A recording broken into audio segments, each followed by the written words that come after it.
Najwa Shihab pernah berkata, orang yang toleran adalah orang yang selalu berusaha mencari titik temu dikala ada perbedaan pandangan.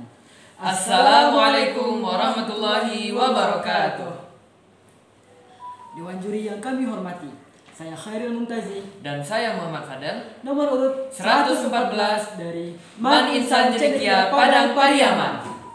Dewan juri yang kami hormati, pada tanggal 25 Juli tahun 2022, Presiden Republik Indonesia Joko Widodo mengesahkan Undang-Undang Republik Indonesia Nomor 17 Tahun 2022 Pasal 5 Ayat C tentang Sumatera Barat yang berbunyi, adat dan budaya Minangkabau berdasarkan pada nilai falsafah adat Basandi Syara Basandi Kitabullah, sesuai dengan aturan adat Salika Negari yang berlaku serta kekayaan sejarah, bahasa, kesenian, desa adat atau nagari, ritual, upacara adat, situs budaya, dan kearifan lokal yang menunjukkan karakteristik religius dan ketinggian adat istiadat masyarakat Sumatera Barat.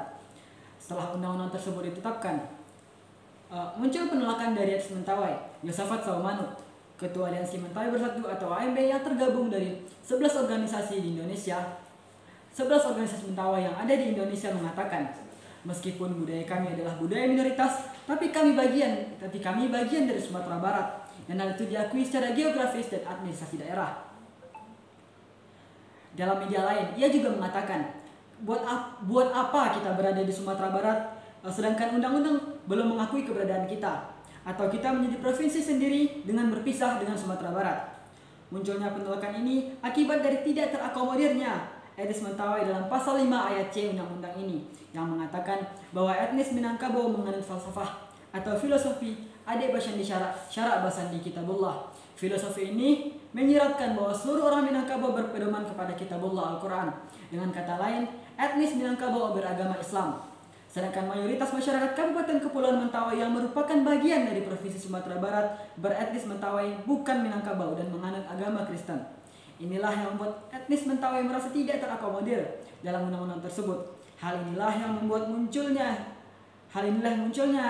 stigma diskriminatif pada pada etnis Mentawai. Oleh karena itu, mereka meminta agar di dalam undang-undang tersebut juga dimunculkan poin tambahan yang mengakomodir etnis Mentawai sebagai warga asli Provinsi Sumatera Barat.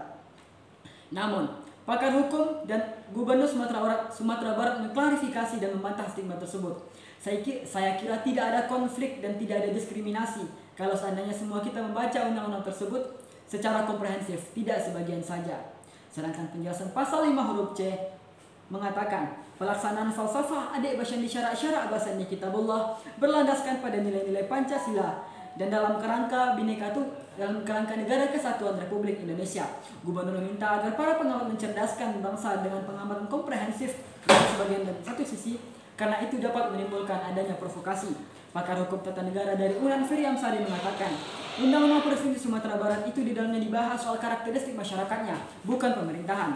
Dari latar belakang inilah kami mengangkat sebuah rumusan masalah, yaitu bagaimanakah stigma diskriminatif etnis Mentawai pasca pengesahan Undang-Undang Republik Indonesia Nomor 17 Tahun 2020 Pasal 5 Ayat C tentang Provinsi Sumatera Barat. Dewan juri yang kami hormati, di penelitian kali ini kami menggunakan dua teori. Yang pertama dari Alexander membahas tentang stigma diskriminatif. Yang kedua dari Kusbiantoro dan kawan-kawan membahas tentang etnis Mentawai. Kedua teori ini akan menjadi pijakan kami dalam melakukan penelitian. Adapun Undang-Undang Republik Indonesia Nomor 17 Tahun 2022 Pasal 5 Ayat C tentang Sumatera Barat adalah dokumen penting yang kami dalami dan ditempatkan di bagian landasan pustaka. Selanjutnya, metodologi penelitian. Metode penelitian yang akan kami gunakan ialah metode kualitatif dengan pendekatan deskriptif. Lokasi penelitian kami ialah Kabupaten Kepulauan Mentawai. Subjek pada penelitian ini adalah Aliansi Mentawai Bersatu, tokoh masyarakat, dan pejabat pemerintah Kabupaten Kepulauan Mentawai. Teknik pengumpulan data yang kami gunakan terbagi menjadi dua. Yang pertama, wawancara mendalam, dan yang kedua, studi dokumentasi. Teknik analisis data yang kami gunakan adalah analisis tematik yang terbagi menjadi 6 tahap. Yang pertama, memfamiliarisasikan diri dengan data. Yang kedua, membuat inisial. Yang ketiga, menentukan tema. Yang keempat, meninjau tema. Yang kelima, mendefinisikan dan memberikan nama tema. Dan yang terakhir, menghasilkan laporan. Berikut adalah daftar pustaka yang menjadi acuan dalam penelitian kami ini.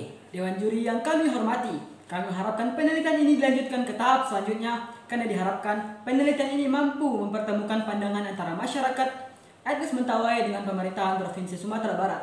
Sekian dari kami akhiri. Wassalamualaikum Warahmatullahi wabarakatuh.